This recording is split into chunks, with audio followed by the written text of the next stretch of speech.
Monsieur Collomb, on voit que Lyon bouge, que ça avance, on voit des grues un peu partout. On voit des grues à Marmoz, on voit un peu moins, mais on en voyait pas mal à la Luchère, à la Confluence. Pourquoi tout ça? Quelle est votre vision? Quelle vision est-ce qu'il y a derrière? Nous sommes aujourd'hui dans une Europe des villes. Et lorsque l'on regarde toutes les capitales européennes, on s'aperçoit que ça bouge beaucoup. Moi, vous voyez, lorsque je suis arrivé à la tête de la mairie de Lyon, mon modèle, c'était Barcelone. On a vu que cette ville, en l'espace de 15 ans, avait fait une percée exceptionnelle. Je crois qu'aujourd'hui, Lyon a tous les atouts pour devenir une grande ville européenne, à la fois attractive sur le plan économique, capable de faire en sorte que beaucoup de gens, à la fois de Lyon, qu'on puisse fixer, puis en même temps d'étrangers qui ont envie de venir dans notre ville parce que c'est une ville agréable, une ville attractive, une ville qui bouge, une ville de la modernité. C'est cela que nous voulons construire. Et donc la Confluence, j'imagine, en fait partie. Quel rôle est-ce que la Confluence jouera dans cette vision globale? Mais la Confluence, c'est la continuation de la presqu'île. Mais c'est la presqu'île du XXIe siècle. Ce qu'on avait construit par le passé avec ces ordonnancements alignés, ces places finalement qui datent, ces constructions qui datent du Troisième Empire. Aujourd'hui, on voit que la ville a franchi ce qu'on appelait jadis l'autre côté des voûtes, et donc que ce quartier prend une nouvelle modernité. Nous avions une grande friche industrielle, on avait relégué derrière la gare de Perrache tout ce qu'on ne voulait pas dans la ville. Et puis tout d'un coup, voilà, on retrouve un quartier d'une beauté exceptionnelle parce que au bord de Saône, au bord du Rhône, à la confluence de notre fleuve et de notre rivière, dominé par ces balmes exceptionnels en période d'été, de printemps, où les gens vont aimer à se retrouver. Et on voit bien que l'ouverture, par exemple, du pôle de loisirs a donné à ce quartier définitivement sa place dans la ville. Alors justement, revenons sur l'ouverture du centre commercial. Est-ce que depuis que le pôle de loisirs est ouvert, est-ce que le quartier n'est pas un peu victime de son succès? Enfin, on regarde les trams bondés, quand on voit les quais de gare, les quais de tram bondés de monde, est-ce que ça manque pas un peu de transport dans ce quartier? Ça, si vous voulez, c'est évidemment le premier jour. Il ne va pas y avoir, dans la première semaine, il y avait 340 000 personnes qui sont venues. Ça ne va pas être comme ça tout le temps. Imaginez par exemple qu'on inaugure aujourd'hui le centre commercial de la Part-Dieu. Aujourd'hui, évidemment, il y aurait eu la même affluence et les mêmes difficultés de circulation. Cependant, c'est vrai que nous prenons cela en compte. C'est pour cela, par exemple, qu'aujourd'hui, nous sommes en train de construire un nouveau pont qui va permettre au tramway, qui aujourd'hui s'arrête à la pointe de la Confluence, de pouvoir aller jusqu'au métro, c'est-à-dire d'être dans la desserte globale de l'agglomération. C'est pour cela que nous avons en projet 2 ponts pour pouvoir desservir dans le futur ce quartier. Oui, il faut que ce quartier puisse être bien desservi. C'est ce que nous sommes en train de réaliser. Alors, il y a des gens qui disent qu'il aurait fallu mettre un métro. Oui, mais vous voyez, si on avait commencé par faire le métro, il aurait fallu 7-8 ans. C'est-à-dire qu'aujourd'hui, on aurait toujours un désert. On aura un métro, mais sans personne dedans. Donc nous, on s'est dit, on va commencer par lancer ce quartier. Vous voyez, il y a eu beaucoup de projets sur la Confluence, depuis d'ailleurs pratiquement les périodes 1800-1850, il y avait beaucoup de projets qui ont été pensés pour ce quartier. Aucun n'avait jamais réussi. Donc nous, on s'est dit, on va y aller de manière pragmatique, en essayant de faire en sorte qu'à la fois on ait de l'ambition, mais qu'en même temps on se donne les moyens de réussir.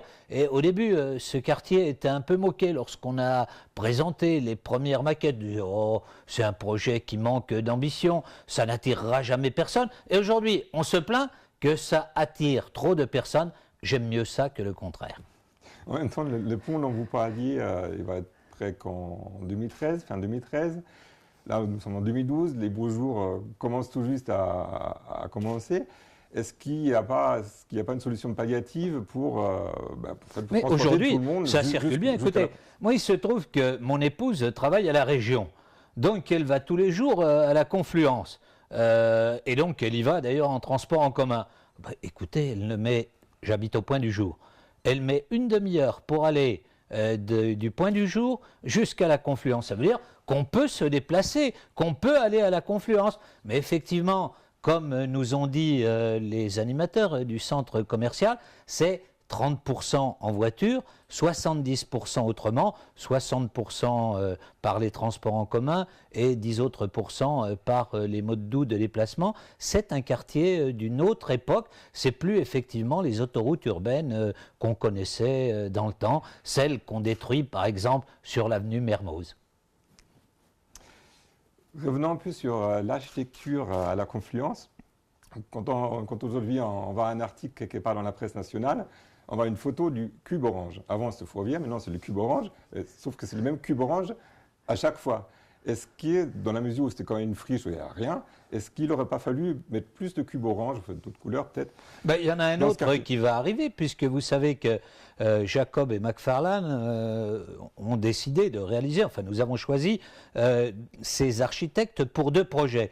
Le cube orange, et puis l'immeuble qui va se développer pour Euronews et qui va être un rectangle vert avec les mêmes trous qui attirent les regards, qui en font peut-être la célébrité architecturale à travers le monde. Puis il y aura d'autres immeubles qui vont être extrêmement beaux. Je trouve que toute la confluence est extrêmement belle. Je pense que le pôle de loisirs de Jean-Paul Villiers est réussi. C'est pour cela qu'il attire autant de monde, que lorsque l'on regarde par exemple du dernier étage de ce pôle de loisirs, l'architecture de l'autre côté de la place nautique, pour moi, c'est d'une beauté assez fabuleuse, et je pense que les autres immeubles qui vont se développer avec Odile Deck, avec Ricciotti, vont faire que véritablement c'est une collection d'architecture que recèle aujourd'hui la confluence. En revanche, si on regarde la deuxième phase, donc qui va débuter dans pas longtemps, donc côté Rhône, là vous avez opté pour une architecture beaucoup plus sobre. Est-ce qu'il n'y aura pas deux confluences là? Non, pas du tout. C'est évidemment la même confluence. Mais si vous voyez bien que le côté Saône n'est pas semblable au côté Rhône. Du côté Saône, on a ce fleuve un peu nonchalant, à qui il fallait des architectures un peu folles, un peu italiennes. Et puis de l'autre côté, on a le Rhône plus puissant, endigué, avec la ville qui est de l'autre côté du fleuve. Et donc il faut une architecture qui soit effectivement plus rigoureuse. Je crois que ce que vont faire Herzog et de Meuron, à la fois dans le plan d'urbanisme et puis en même temps dans quelques îlots dont ils veulent avoir la maîtrise architecturale pour lancer cette deuxième phase de la confluence, sera tout à fait exceptionnel. Que l'on pense par exemple au stade des Jeux Olympiques de Pékin, et on voit quelle est la beauté architecturale du geste d'Herzog et de Meuron. Et en même temps, on verra réapparaître des tours d'habitation, 15-16 étages. Est-ce que ce n'est pas un peu une architecture de notre âge? Non, je ne crois pas. Au contraire, si vous voulez, je pense que de plus en plus, la ville a besoin de fuir l'étalement urbain, de ne pas se retrouver comme l'Île-de-France aujourd'hui, s'étendre à l'infini avec des difficultés de communication folles, et que le nouvel âge est autour. Partout dans le monde, on voit se développer une architecture de tours. Le problème, c'est qu'il faut que les architectures de tours soient réussies. Elles sont beaucoup plus exigeantes que les autres. Alors, si on part de la confluence et on remonte la Saône, on tombe sur un autre projet qui sont les rives de Saône. Alors, les rives de Saône, forcément, ça rappelle les berges du Rhône, sauf que les berges du Rhône, c'est large, il y a de l'espace, il y a des pistes cyclables, il y a de la pelouse, il y a des voies piétonnes, il y a des arbres. Côté Saône, vous n'avez pas du tout ça, vous avez parfois 2-3 mètres. Alors, à quoi sert ce projet? Mais cela permettra, dans un projet, vous avez tout à fait raison de le souligner, totalement différent des berges du Rhône, de pouvoir aller par une promenade, c'est vrai, plus intime, depuis la confluence jusqu'à l'île Barbe, de manière continue. Et puis ensuite, de mettre en valeur ces belles perspectives du Val-de-Saône jusqu'à Neuville, bref, d'unifier autour de la Saône, de notre rivière, dans ses aspects à la fois urbains, futuristes à la confluence, puis patrimoniaux dans la traversée de la ville, puis bucolique en sortant de Lyon et en arrivant vers Lille, d'essayer de mettre en relation effectivement ce qui fait notre agglomération du nord jusqu'au sud. Et ça sera pour quand? Nous commençons les travaux en ce mois d'avril et donc réalisation pour 2014 de la première tranche qui est prévue sur ce mandat. Il y a un parking à détruire? Oui, alors ça ne sera pas dans ce premier mandat, puisque vous savez que dans ce mandat, donc, nous contournons le parking avec d'ailleurs une belle œuvre d'un artiste Kawamata, puisque c'est une des originalités du projet, d'être non seulement un projet paysager, mais également un projet artistique. On a voulu que la culture, l'art contemporain soit au cœur de la ville, avec les plus grands plasticiens. Donc on va d'abord contourner le parking, puis on va en construire un autre en souterrain, et quand celui-ci sera construit, alors à ce moment-là, on pourra enlever ces parkings qui n'étaient pas la plus belle œuvre architecturale que nous ayons à Lyon.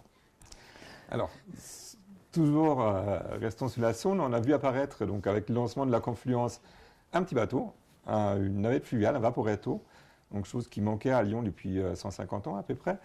Il y a d'autres villes où ce genre de mode de transport fait partie des transports publics, donc gérés à Lyon par le Citral. On ne vous sent pas très chaud pour ça, et le Citral non plus d'ailleurs, pour généraliser ce genre d'offres? Non, si vous voulez, je crois que tous les gens qui ont pris le vaporetto comprendront ce que je veux dire. Lorsque vous faites du bateau, il se trouve que moi je fais du bateau, vous savez que vous ne pouvez accoster qu'en remontant le courant. Et donc évidemment, la manœuvre prend un certain temps. Si c'est pour votre plaisir, que vous fassiez 2 arrêts comme aujourd'hui et que vous preniez 2 fois 10 minutes pour pouvoir accoster, ça n'a aucune importance. Si par contre c'est le matin pour se rendre à son travail, alors là ça devient un peu plus difficile. Puis en plus, comme vous le savez, la Saône, c'est une rivière capricieuse et il y a beaucoup de périodes où en hiver, il y a des crues assez importantes. Et donc, si vous êtes obligé de consulter la météo en disant le matin est-ce que la Saône est navigable ou non, à ce moment-là, ça devient un peu plus difficile. Donc, vraisemblablement, on continuera à développer un mode de transport fluvial, mais plus pour le plaisir que véritablement comme des transports en commun. Pour toi, il y a d'autres villes où ça fonctionne. À Nantes, ça fonctionne. Bordeaux, non, Silence. Je vous signale que nous avons justement construit ce bateau avec un architecte naval de Nantes. Et il me disait justement que sur le fleuve, ils avaient arrêté le transport fluvial, alors qu'ils l'avaient ouvert il y a, je ne sais pas, peut-être 7 ou 8 ans, parce que justement, il y avait ces difficultés-là. Alors ici, nous sommes au centre de la Part-Dieu. Part-Dieu, un autre grand projet de ville que vous portez, sauf que ça fait longtemps qu'on en parle, on ne va rien venir. Est-ce qu'il y aura quelque chose qui sera un jour fait ici? Sur la Part-Dieu, on ne voit rien venir, le mot est osé. Nous avons construit dans les 4 dernières années la 2e tour de Lyon, la tour Oxygène. Nous avons complété le centre commercial. La tour InCity, j'allais dire, est en train de sortir de terre. Non, aujourd'hui, elle se déconstruit, mais on a vu qu'elle se déconstruisait assez rapidement. Et à partir du mois de juillet, elle va commencer à se construire. 2 tours en construction au cours de ces 10 ans, c'est, à mon avis, quelque chose d'exceptionnel en France, si l'on accepte la région parisienne. Alors, si on fait exception de ces 2 tours-là, si on regarde un peu le reste de la Part-Dieu, on ne peut pas dire que ce soit d'une beauté inouïe. C'est pour cela qu'on veut faire un projet. Alors, ça c'est une bonne chose. Je vais juste poursuivre en disant que l'urbaniste en chef, donc Charles Delphante, qui a œuvré à la construction donc, dans les années 60, 70 et 80 de ce quartier, le qualifiait lui-même de désastre, d'échec. Est-ce qu'il ne vaut pas mieux tout raser et recommencer à zéro? Nous, c'est le plus grand centre d'affaires en dehors de la Défense. Raser, ça serait quand même relativement radical. C'est environ 1 million de mètres carrés. Non, on va à la fois s'appuyer sur ce qui existe, essayer de le transformer, de le faire muter. Vous voyez, par exemple, sur le centre commercial, on ne va pas le raser, mais par exemple, on va essayer de le transformer en créant sur le toit du centre commercial une grande place qui est à peu près la superficie de la place Bellecour, où on va remettre des bars, des restaurants, où on va faire monter les cinémas qui aujourd'hui sont au cœur de la Pardieu, pas très lisibles, pas très agréables. Et donc on va changer les choses. De la même manière, sur la gare, on a aujourd'hui le long de la gare des îlots qui ne sont pas d'une grande beauté. Et nous sommes en train de travailler à un projet avec le groupe Vinci, avec deux groupes hôteliers, pour essayer de faire sortir de terre ces hôtels, ces grands porteurs, comme dit mon ami Jean-Michel Daclin, qui manquent quelquefois à nos palais des congrès, à notre parc d'exposition. Et donc cela va bouger beaucoup. Par ailleurs, comme vous l'avez vu, nous avons attaqué le projet de Garibaldi pour essayer de faire de ce qui était une espèce d'autoroute urbaine en cœur de ville, une allée paysagée, un peu ce que nous avons fait du côté de Mermoz. C'était hideux l'entrée sur Lyon par l'autopont. Aujourd'hui, c'est devenu un endroit magnifique. Eh bien, de la même manière, Garibaldi va devenir une artère arborée, paysagée, avec quelques filets d'eau qui vont couler le long de la rue. On va retrouver des ambiances tout à fait exceptionnelles. À quelle échéance ?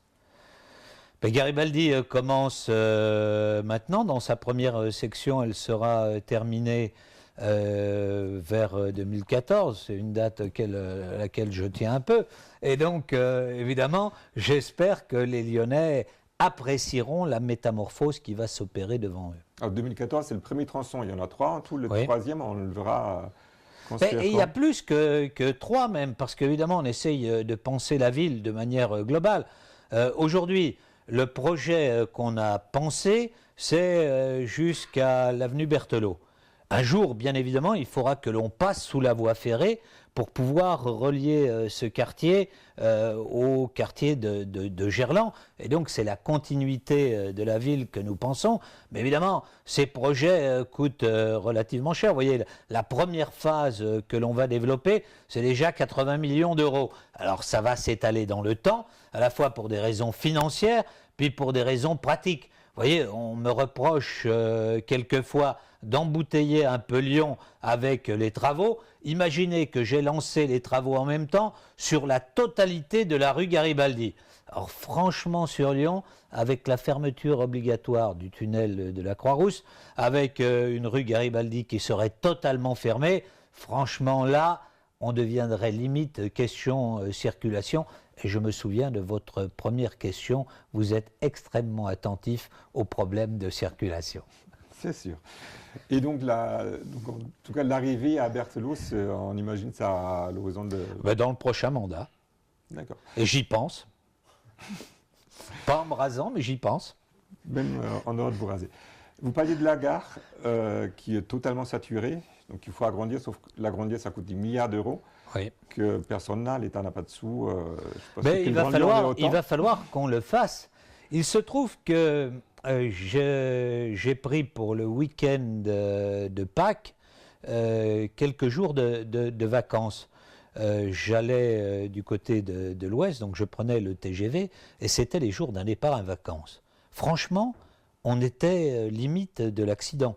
Il y avait de chaque côté du quai un TGV qui arrivait, un TGV qui partait, et c'était une bousculade extraordinaire. Et donc, nous avons aujourd'hui la nécessité de faire en sorte que cette gare puisse devenir une gare de l'avenir. Il va y avoir de plus en plus de trains qui vont arriver ici. Nous sommes un véritable hub européen. C'est la gare TGV de Lyon, c'est la plus grande gare de France en matière d'interconnexion de TGV. Donc évidemment, va falloir qu'on prenne modèle sur des villes comme Berlin, sur des villes comme Barcelone, où l'on a fait 2 niveaux de gare, un niveau de gare souterrain, puis un niveau de gare aérien, les uns pour les TGV, les autres pour les TER, de manière à pouvoir articuler nos transports en commun. Alors c'est vrai que c'est un projet important, c'est à peu près 2 milliards d'euros. Mais c'est un projet que nous allons devoir lancer. Qui va payer ? Je pense une grande partie l'État, le reste les collectivités locales. L'État, RFF, SNCF, etc. Tout le monde devra évidemment contribuer à ces grands projets. La ville de Lyon, le Grand Lyon y participeront, le Conseil général, le Conseil régional, forcément. Mais c'est un projet que nous devrons porter ensemble. Nous avons eu un rapport, pour la première fois d'ailleurs, extrêmement favorable d'une inspectrice générale qui avait été envoyée par l'État pour regarder ce projet. Elle est aujourd'hui convaincue. Nous allons essayer de trouver pour les prochaines années. C'est un projet à 10-15 ans que j'évoque ici, l'argent nécessaire pour le financer. Et d'ici là, est-ce que vous... D'ici là, d'abord, nous faisons un certain nombre de travaux, puisque vous savez que nous sommes en train de réaliser un certain nombre de voies supplémentaires, que d'autre part, nous sommes en train de repenser le hall de la gare, et donc dans les prochains mois, vous allez voir ce hall de la gare se rénover, éliminer un certain nombre d'annexes qui aujourd'hui ne trouvent plus leur place au sein de la Part-Dieu, parce qu'il y a à la fois les gens qui descendent du train, il y a les gens qui traversent d'est en ouest, depuis Villette jusqu'à la place du centre commercial. Donc cela fait un trafic extrêmement important et il faut que nous le prenions en compte. Dernière question, vous parliez de mode doux, plus quand on parlait de la confluence. Si on dépasse, donc on remonte la confluence, quand on va en presqu'île, on se rend compte qu'il y a une zone piétonne, mais qui n'a pas bougé depuis l'ère Pradel. Ce qui est un peu étonnant parce que vous comptiez parmi vos amis l'ancien maire de Montpellier qui a piétonnisé toute sa ville. Est-ce qu'il y a des projets, est-ce que vous allez rendre une partie de la presqu'île qui n'est pas encore aux piétons? Vous voyez, ça bouge déjà un petit peu. Par exemple, vous voyez aujourd'hui se transformer la place des Jacobins.